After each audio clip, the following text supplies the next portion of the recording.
Бүгінгі сабақта мен сіздерге френч жасауды көрсететін боламын. Овал формасына қалай френч жасаймыз, соны үйренетін боламыз. Менің екінші сабағымның видеосының астына қалай дұрыс белгілеуға болады, сол жайлы видео түсіріңізші деп комментарий қалдырыпты. Мен сол комментарийға жауап ретінде видео шығарғым келіп жатыр. Өкінішке орай мен ұзын тырнағы бар модель таба алмай жатырмын.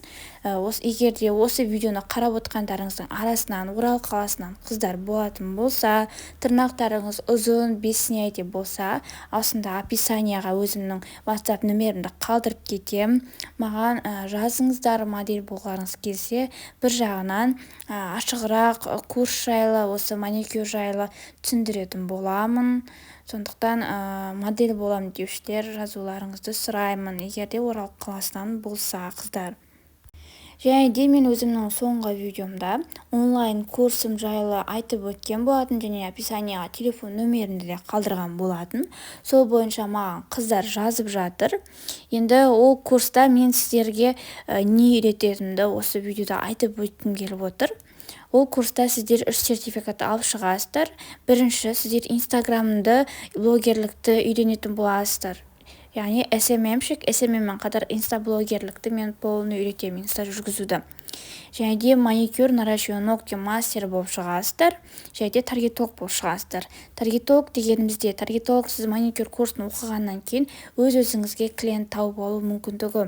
Яғни таргетолог ол реклама жібереді, өз-өзіңізге реклама жіберіп, өз-өзіңізге клиент табасыз. Осы 3 нені оқытып, сіздер 3 сертификат алып шығасыз. Печатым, егер басқа жерге жұмысқа тұрғыларыңыз келсе де, өз-өздеріңізбен жұмыс жасағыларыңыз келсе де, сіздерге менің курсым өте қажет болады. Бірақ алайда осы курсты, осының барлығын менен бесплатно сұрап отырған кісілер де бар. Өтініш, бір-біріміздің уақытымызды бағалайықшы. Мен онсызда осы YouTube каналыма барлығын теп-тегін салып отырмын да.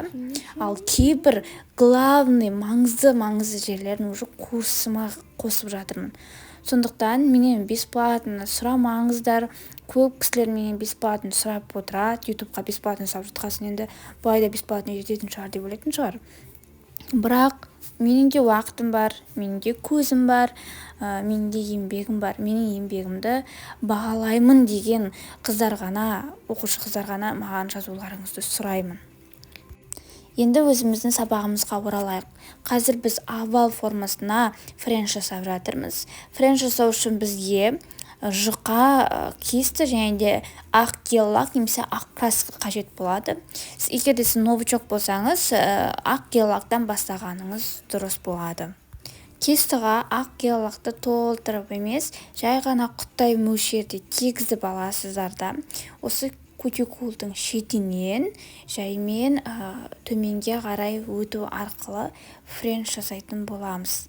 Егер де сіздер плотный етіп толтырып гель-лак алып алатын болсаңыздар, ол қап-қалың болып тұрады және де ағып кетуі мүмкін.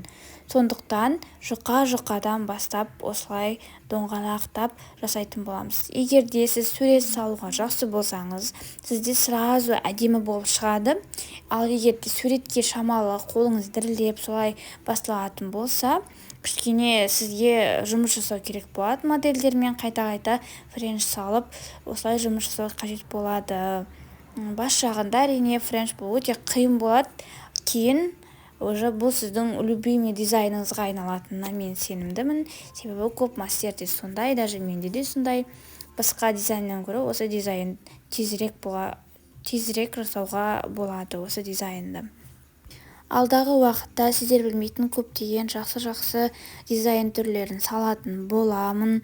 Гель-лакпен қалай жұмыс жасау керек, гель-лак жақсы кебу үшін қалай жақсылап бояу керек, ағып кетпес үшін жақсылап бояу түрлерін барлығын көрсетіп видео салатын боламын. Егер де тағы да сұрақтарыңыз болса, комментарийға жазып қалдырып кетіңіздер, мен міндетті түрде жауап ретінде видео салатын боламын. Менің әр видеоларыма лайк басып, комментарий жазып, маған тіркеліп, достарыңызға таратып кетсеңіздер, бұл мен үшін менің сіздерге үлкен рахметім болады. Маған ол шабыт береді. көптеген видео сіздерге пайдалы видео салу үшін маған үлкен шабыт беретін болады. Барлықтарыңызға, менің қолдап жатқандарыңызға көп рахмет. Ары қарай менің соңғы видеомды қарап кетіңіздер. Френчті жағынан қалай жақсылап салу керектігін көрсетіп кетті.